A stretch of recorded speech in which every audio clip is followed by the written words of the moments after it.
যে সরকারে আহে আমরা রিক্সা চালাই খাই আমাকে দুর্গের মধ্যে দিচ্ছে, আমরা কোনো সরকারি সুযোগ সুবিধা পাই না কোনো সময়। লাভ নেই, আমরা একদিন রিক্সা না চালালে ভাত পাই না, তা আমরা কি যেতে আমরা আমলিকরে দিয়ে দেখছি, বিএমপিকে দিয়ে দেখছি, আমরা এবার জামাতকে দিতে চাই। দর্শক, প্রতিদিনের কাগজে আজকে আমরা যুক্ত হয়েছি জনগণের ভাবনা নিয়ে। জুলাইয়ের গণঅভ্যুত্থানের পর যে অন্তর্বর্তীকালীন সরকার প্রতিষ্ঠা করা হয়েছে, সেই সরকার নিয়ে অনেকেরই মতবিরোধ ছিল এবং আছে। তো আজকে আমরা সাধারণ জনগণ থেকে জিজ্ঞেস করব আগামীতে তারা কেমন সরকার চায়। চলুন।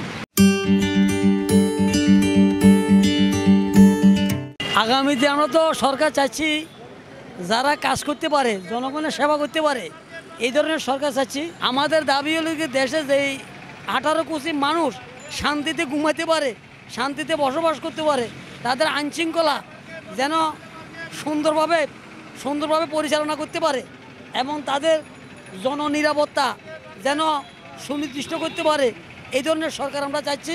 যেটা আপনার দেশের জন্য, জনগণের জন্য ভালো কিছু করবে, এটা আমরা প্রত্যাহার এবং আশা করি সবসময় সব কিছু যেন নিয়ন্ত্রণে চলে আসে। এখন তো যেভাবে দেশ চলতেছে এভাবে তো দেশ চলার মতন কোনো কিছু দেখা যাচ্ছে না। যে যেদিকে যাবেন এদিকে লাঞ্ছনা, যেদিকে যাবেন ওদিকে দর্শন, যেদিকে যাবেন ওদিকে হয়রানি। মনে করেন এখন বলতে গেলে এখানে বাংলাদেশের মতন নেই। এখন আপনি যদি বাংলাদেশ যদি গুছাতে চান তাহলে নির্বাচন দিতে হবে, একটা সরকার গঠন করতে হবে, তাহলে আপনি দেশটা অনুভব করতে পারবেন কি ভালো কিছু করছেন নাকি খারাপ কিছু করবে, সেটা আপনি সামনের দিকে দেখতে পারবেন। আমাদের কি আর কি সুযোগ সুবিধা, যে সরকারে আহে আমরা রিক্সা চালাই খাই আমাকে দুর্গের মধ্যে দিচ্ছে, আমরা কোনো সরকারি সুযোগ সুবিধা পাই না কোনো সময়। খাওয়ার কথা বলে লাভ নাই, কোনো সরকার এটা দিতে পারে না। বাংলাদেশের মধ্যে যত সরকারি আছে সব সরকারই ব্যর্থ সরকার। আমরা আমলিকরে দিয়ে দেখছি, বিএমপিকে দিয়ে দেখছি, আমরা এবার জামাতকে দিতে চাই। জামাতকে দিয়ে আমরা দেখতে চাই ওনারা কি করে।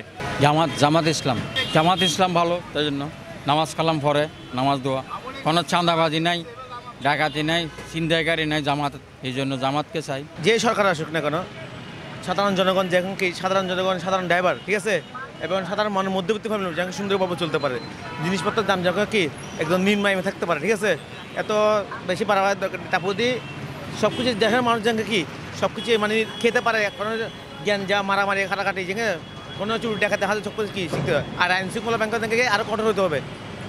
আইন শৃঙ্খলা যদি আরও কঠোর হয় আমাদের দেশের জনগণের জন্য ভালো, ঠিক আছে। আর বিশেষ করে গাড়ি পাবলিক প্লেসে যে লোকাল গাড়ি ওগুলো যেন হরানি কম হতে পারে, আরও বেশি ভালো হবে। পুলিশের মামলা হামলা এগুলো আরও দেশের জনগণ আরও কষ্ট পাচ্ছে, শ্রমিকরা মেহনত শ্রমিকরা আরও কষ্ট বেশি পাচ্ছে এগুলো। প্রতিদিনের কাগজে জনতার ভাবনা নিয়ে আজকে ছিল এই পর্যন্তই। দেখা হবে আগামী পর্বে। প্রতিদিনের কাগজের সাথেই থাকুন।